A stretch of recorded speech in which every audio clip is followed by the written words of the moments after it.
Hello दोस्तों, जय हिंद, नमस्कार। कैसे हैं आप लोग? आशा करते हैं आप बहुत अच्छे होंगे और अपनी पढ़ाई को अच्छे से कर रहे होंगे। मैं सचिन एक बार पुनः स्वागत करता हूं आपके अपने यूट्यूब चैनल वनली प्रैक्टिस पर।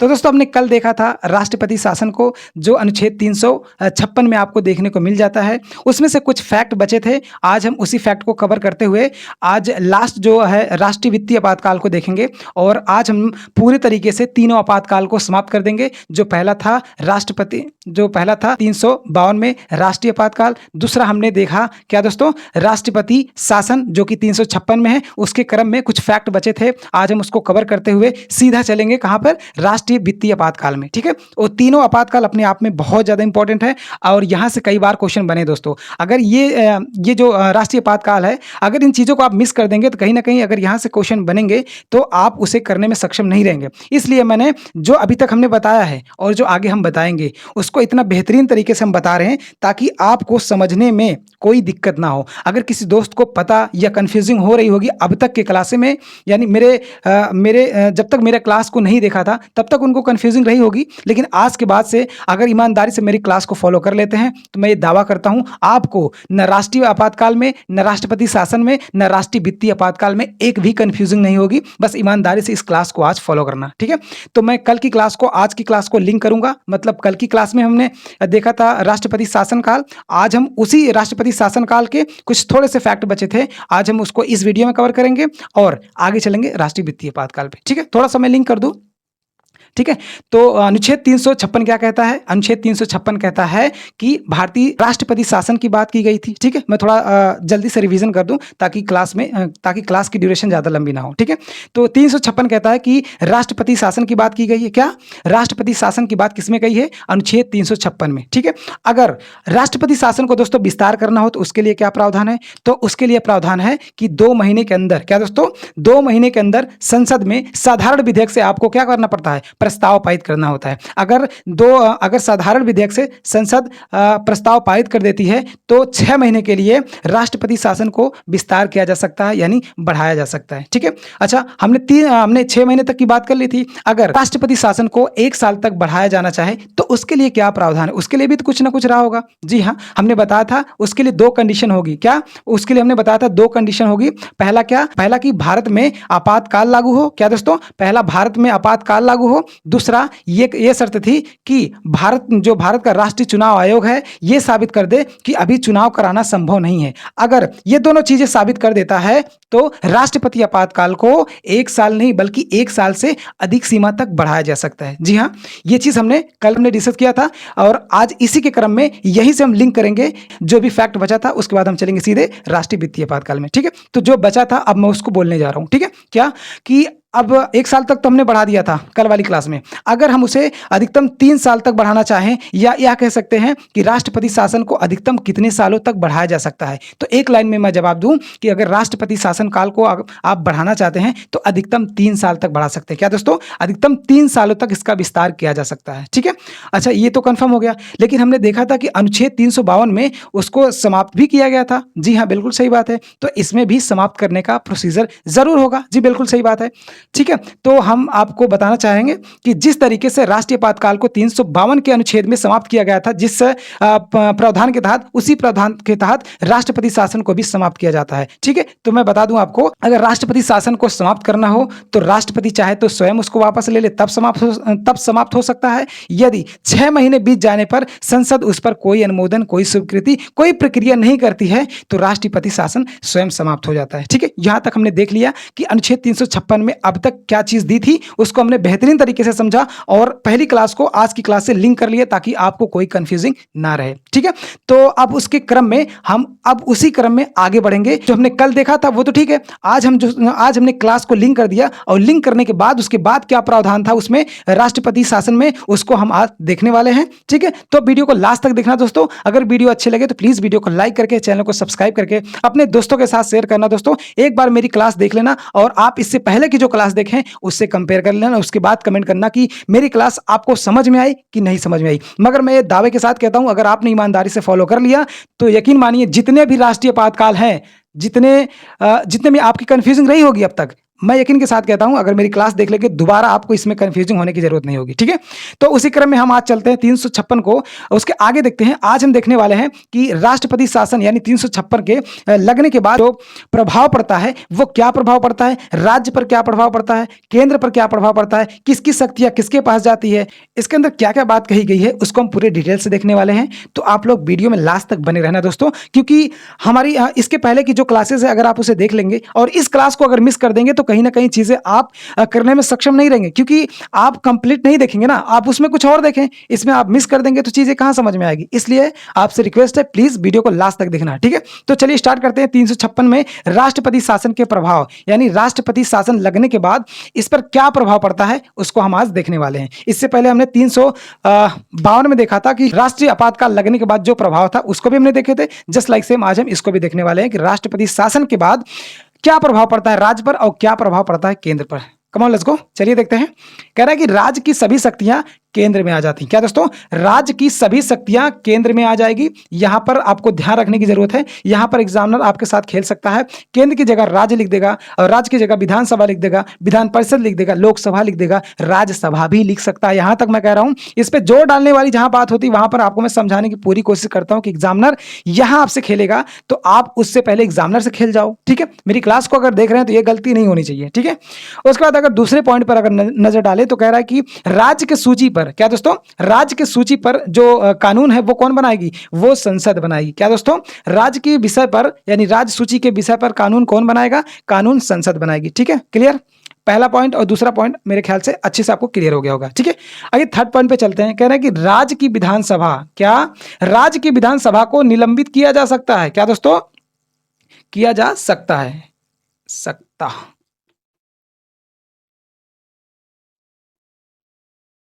मेरे शब्दों पे गौर करना, ठीक है, जो मैं बोल रहा हूं। कह रहा थर्ड पॉइंट कह रहा है कि राज्य की विधानसभा को निलंबित किया जा सकता है। राज्य की विधानसभा भी निलंबित हो सकती है दोस्तों, इस बात को आप ध्यान रखना। ठीक है, आइए देखते हैं फोर्थ पॉइंट की बात कर लें। फोर्थ पॉइंट कह रहा है कि अगर, क्या दोस्तों, अगर संसद विशेष बहुमत यानी विशेष बहुमत को हमने आपको विशेष बहुमत को इससे पहले वाली क्लास में बताया था दोस्तों कि विशेष बहुमत को और क्या कहा जाता है, तो उसे 2/3 बहुमत भी कहा जाता है। कभी कभी क्वेश्चन या तो यहां से पूछ लेता है, कभी यहां से पूछ लेता है, ये दोनों एक ही चीज होता है। इस चीज को आपको याद रखना है। ठीक है, कोई कंफ्यूजिंग, आई थिंक कोई कंफ्यूजिंग नहीं बची होगी। तो आगे बढ़ते हैं। कह रहा है कि अगर संसद विशेष बहुमत यानी 2/3 से प्रस्ताव पारित कर दे, क्या दोस्तों, 2/3 से प्रस्ताव पारित कर दे तो विधानसभा, क्या दोस्तों, विधानसभा भंग भी की जा सकती है। क्या दोस्तों, विधानसभा भंग भी की जाती है। कब, जब संसद विशेष बहुमत यानी 2/3 से जो प्रस्ताव है वो पारित कर दे तो विधानसभा को भंग भी किया जा सकता है। ये बात भी आपको याद रखना है। ठीक है, आगे चलते हैं। अगर 5वें नंबर की बात कर लें तो कह रहा है कि राज्य सूची के विषय पर, क्या राज्य सूची के विषय पर अध्यादेश राष्ट्रपति जारी करेगा। क्या दोस्तों, राज्य सूची के विषय पर अध्यादेश कौन जारी करेगा, राष्ट्रपति जारी करेगा। ये चीज भी आपको याद रखना है। ठीक है, यहां देख सकते हैं राष्ट्रपति जारी करेगा। ठीक है, आई थिंक यहां तक कोई कंफ्यूजिंग नहीं रही होगी। ठीक है, उसके बाद देख रहे हैं कि मूल अधिकारों पर इसका कोई प्रभाव नहीं पड़ता। क्या, मूल अधिकारों पर इसका कोई प्रभाव नहीं पड़ता, जबकि हमने राष्ट्रीय आपातकाल 352 में देखा था कि 2021 को छोड़कर बाकी सभी, क्या दोस्तों, बाकी सभी मूल अधिकारों को निलंबित किया जा सकता था। क्या दोस्तों, बाकी सभी मूल अधिकारों को निलंबित किया जा सकता था, लेकिन राष्ट्रपति शासन काल 356 में कहा गया है कि मूल अधिकारों पर कोई प्रभाव नहीं पड़ेगा। दोस्तों, कोई प्रभाव नहीं पड़ेगा। ठीक है, तो दोस्तों राष्ट्रपति शासन के बारे में जितने फैक्ट थे, जितने कंसेप्चुअल थे, मैंने सभी तरीके को अच्छे से क्लियर कर दिया है। आई थिंक, उम्मीद करता हूं मैं दोस्तों कि राष्ट्रीय आपातकाल 352 और राष्ट्रपति शासन 356 आपको बेहतरीन तरीके से समझ में आया होगा। चलिए अब चलते हैं राष्ट्रीय वित्तीय आपातकाल में, जो कि अनुच्छेद 360 की बात करता है। ठीक है, तो वीडियो में लास्ट तक बने रहिए, देखते हैं नेक्स्ट स्लाइड पर। ठीक है, तो दोस्तों अब हम देखने जा रहे हैं राष्ट्रीय वित्तीय आपातकाल के बारे में। इससे पहले हमने क्या देखा, एक बार हम काउंटिंग कर लेते हैं। पहला अनुच्छेद 352 जिसमें राष्ट्रीय आपातकाल की बात की गई थी, उसमें कैसे राष्ट्रीय आपातकाल लगता है, उसके प्रावधान क्या क्या हैं, कितने समय तक विस्तारित किया जा सकता है, कब उसे समाप्त किया जा सकता है, यानी एक आपातकाल के बारे में जितनी डिटेल्स थी, जितने डायमेंशन थे, उसको हमने कवर कर दिया। जस्ट लाइक सेम हमने देखा राष्ट्रपति आपातकाल 356 को देखा, उसमें भी सेम वही प्रोसीजर था। क्या, कब लागू होता है, कैसे लागू होता है, कितने दिनों तक विस्तार होता है और कैसे समाप्त होते हैं। इसके हर डायमेंशन को हमने अच्छे से कवर कर लिया। अब बारी है किसकी, राष्ट्रीय वित्तीय आपातकाल को। ठीक है, तो राष्ट्रीय वित्तीय आपातकाल की बारी है, तो इसको भी आप ध्यान से देखना, क्योंकि ये भी उतना ही इंपॉर्टेंट है जितना राष्ट्रीय आपातकाल था और राष्ट्रपति शासन आपातकाल था। ठीक है, तो देखते हैं आज हम पूरे आपातकाल की झंझट ही खत्म कर देंगे। कहने का तात्पर्य आज हम पूरे तरीके से समाप्त कर देंगे। बस आप इसे अच्छे से ईमानदारी से अगर अभी तक फॉलो किए होंगे तो यकीन मानना, आप खुद कमेंट करके बताना दोस्तों कि क्या कोई इसमें डाउट है या नहीं है। मेरे हिसाब से तो मैंने जितना पढ़ा उसमें कोई भी डाउट नहीं होना चाहिए। ठीक है, तो चलिए देखते हैं 360 की बात कर लेते हैं। 360 में अगर बात कर दिए, 360 की अगर बात करते हैं तो उसमें दिया है राष्ट्रीय वित्तीय आपातकाल की बात किया। क्या दोस्तों, वित्तीय आपातकाल कह सकते हैं या राष्ट्रीय वित्तीय आपातकाल कह सकते हैं, क्योंकि जब वित्तीय आपातकाल लगता है तो हमारे भारत में ही तो लगता है, बाहर तो हम लगा नहीं सकते, तो उसमें राष्ट्र भी लगा सकते हैं, बाकी आप वित्तीय आपातकाल भी कह सकते हैं, जो भी आप कहना चाहें। ठीक है, तो इसमें कह रहा है, क्या कह रहा है आज देखते हैं। कह रहा है कि जब वित्त का खतरा होता है, क्या दोस्तों, जब वित्त का खतरा होता है, वित्त मतलब मनी होता है ना, पैसे होते हैं, खजाना होता है, इसी को क्या कहा जाता है, वित्त कहा जाता है। ठीक है, तो कह रहा है कि जब वित्त का खतरा होता है तो राष्ट्रपति क्या करता है, वित्तीय आपातकाल की घोषणा करता है या लगा सकता है। ठीक है, ये दोनों में से आप कुछ भी समझ सकते हैं, दोनों एक ही मतलब है। क्या दोस्तों, जब वित्त का खतरा होता है यानी राष्ट्रीय खजाने पर जब खतरा होता है, किसी प्रकार का कोई खतरा होता है, तो राष्ट्रपति वित्तीय आपात की घोषणा कर सकता है या वित्तीय आपातकाल लगा सकता है। सिंपल सी बात, इसमें कोई कंफ्यूजिंग नहीं होनी चाहिए, बिल्कुल नहीं होनी चाहिए। ठीक है, तो आइए देखते हैं। उसके बाद कह रहा है कि लेकिन आज तक, क्या दोस्तों, लेकिन आज तक हमारे भारत के किसी भी राज्य में, क्या दोस्तों, हमारे भारत के किसी भी राज्य में अभी तक, आज तक कभी भी वित्तीय आपातकाल नहीं लगाया गया, क्योंकि ऐसी नौबत ही नहीं अभी तक आई है। ठीक है, यहां तक क्लियर, मेरे हिसाब से इसमें कोई डाउट नहीं होना चाहिए। ठीक है, नीचे देखते हैं। कह रहा कि राष्ट्रीय आपातकाल के प्रभाव, यानी अब तक हमने राष्ट्रपति में देखा था उसमें क्या प्रभाव पड़ते हैं, राष्ट्रीय आपातकाल में देखा था उसमें क्या प्रभाव पड़ते हैं, तो इसमें भी देखना पड़ेगा ना भाई कि अगर राष्ट्रीय वित्तीय आपातकाल लग जाता है कभी तो उस पर क्या प्रभाव पड़ता है, उसको भी हमें देखना होगा। ठीक है, तो बोर्ड को ध्यान से देखना दोस्तों, अच्छे से समझना। तो दोस्तों इसमें क्या कह रहा है, कह रहा है कि राज्य विधानमंडल में, क्या दोस्तों, राज्य विधानमंडल में, यहां से एग्जामिनर आपके साथ खेलने की कोशिश भरपूर करेगा, लेकिन आपको उसमें एकदम चतुराई से रहना है कि कोई भी दिक्कत हो तो, अगर कोई भी प्रॉब्लम हो तो आप उसको समझ सकें कि एग्जामिनर यहां से क्या चेंज कर रहा है। ठीक है, तो यहां पर विधानमंडल की जगह और भी कुछ लगा सकता है, जैसे राज्यसभा, विधान परिषद और विधानसभा लगा सकता है। इन चीज को आपको याद रखना है, इसको पूरे ध्यान से देखिए कि अगर वित्तीय आपातकाल के प्रभाव की बात कर लें, क्या इफेक्ट पड़ता है, उसमें बोलेगा कि राज्य विधानमंडल में कोई भी धन विधेयक, क्या दोस्तों, यहां देख सकते हैं, यहां भी आपको चेंजिंग कर सकता है, यहां भी आपको चतुराई से यहां पर एग्जामिनर आपके साथ खेला खेल सकता है। यहां पर धन विधेयक की जगह वित्त विधेयक कर सकता है, साधारण विधेयक कर सकता है, यहां तक कि संशोधन विधेयक भी कर सकता है। तो आपको यहां पर एकदम अच्छे से दिमाग में बैठा लेना है, क्या दोस्तों, कि राज्य विधानमंडल, विधानमंडल अपने दिमाग में एकदम छाप लेना। ठीक है, क्या राज्य विधानमंडल में कोई भी धन विधेयक है दोस्तों, इसको भी आप दिमाग में एकदम बैठा लेना कि यहां पर धन विधेयक ही है। क्या दोस्तों, राज्य विधानमंडल में कोई भी धन विधेयक राष्ट्रपति के, क्या दोस्तों, राष्ट्रपति के अनुमति से पूर्व, क्या, राष्ट्रपति के अनुमति से पूर्व नहीं रखा जाएगा। क्या दोस्तों, एक बार फिर से देख लेते हैं। कह रहा है कि राज्य विधानमंडल में कोई भी धन विधेयक, क्या, राज्य विधानमंडल में कोई भी धन विधेयक राष्ट्रपति की अनुमति से पूर्व, क्या, राष्ट्रपति की अनुमति से पूर्व नहीं रखा जाएगा। क्या, नहीं रखा जाएगा, इस चीज को आप ध्यान रखना। ठीक है, आगे कह रहा है कि राष्ट्रपति प्लस राज्यपाल, क्या, राष्ट्रपति या राज्यपाल, कहने का तात्पर्य कब, जब राष्ट्रीय वित्तीय आपातकाल लगा हो तो राष्ट्रपति प्लस राज्यपाल को छोड़कर सभी के, क्या, सभी के वेतन में कटौती की जा सकती है। क्या दोस्तों, सभी के वेतन में कटौती की जा सकती है, चाहे वो किसी का पद हो, यहां तक सुप्रीम कोर्ट का मुख्य न्यायाधीश भी होगा तब भी उसके भी वेतन में कटौती की जाएगी, सिवाय राष्ट्रपति और राज्यपाल के पद को छोड़कर। ठीक है, आई थिंक क्लियर, यहां पर कोई कंफ्यूजिंग नहीं रहेगी।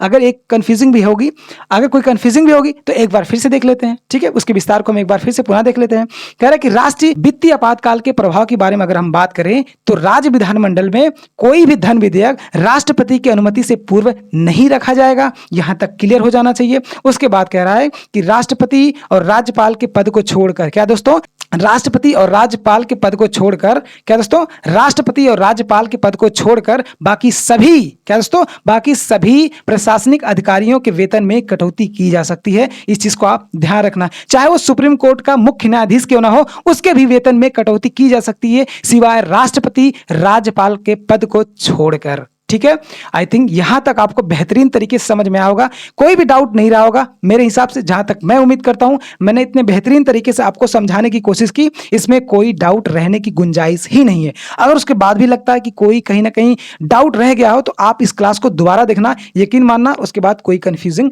नहीं रह जाएगी, चाहे वो तीनों में से तीनों राष्ट्रीय आपातकाल हो। मैं यकीन के साथ कहता हूं दोस्तों, आप इससे पहले कहीं देखे होंगे, उसमें आपको कहीं ना कहीं कंफ्यूजिंग रही होगी, लेकिन अगर आप मेरी क्लास को देख लेते हैं तो मैं ये दावे के साथ तो कह सकता हूं कि मैंने जो तीनों आपातकाल पढ़ा है उसमें से आप कंफ्यूजिंग नहीं रहेंगे। कोई आपसे पूछेगा तो आप उसे जबानी जवाब दे सकते हैं, लेकिन उस पर एक शर्त होगी, तभी तो। शर्त क्या है कि आप अगर ईमानदारी से फॉलो किए होंगे, आप ईमानदारी से इसको बार बार रिवाइज किए होंगे, तभी ये चीजें आसान होती है, क्योंकि ये चीजें बहुत ज्यादा कंसेप्चुअल होती है दोस्तों, यहाँ से काफी ज्यादा भूलने की आशंका होती है। तो सबसे मोस्ट इंपॉर्टेंट ये होता है रिवीजन। अगर आप रिवीजन करेंगे तो कोई भी चीज हो आपके माइंड में सेव हो जाती है। अगर डर क्या होता है, डर इसी बात का होता है कि लोग रिवीजन नहीं करते, नई नई चीजें पढ़ने की कोशिश करते हैं, उसी में पीछे जो चीजें पढ़ी गई है वो चीजें सब भूल जाती है। कम पढ़ो, बढ़िया से पढ़ो, क्या दोस्तों, कम खाओ, अच्छे से रहो, यही सत्य है। क्योंकि ज्यादा खाने से या ज्यादा पढ़ने से आपको डाइजेस्ट नहीं कर पाएंगे, चाहे वो पढ़ाई हो चाहे वो खाना हो।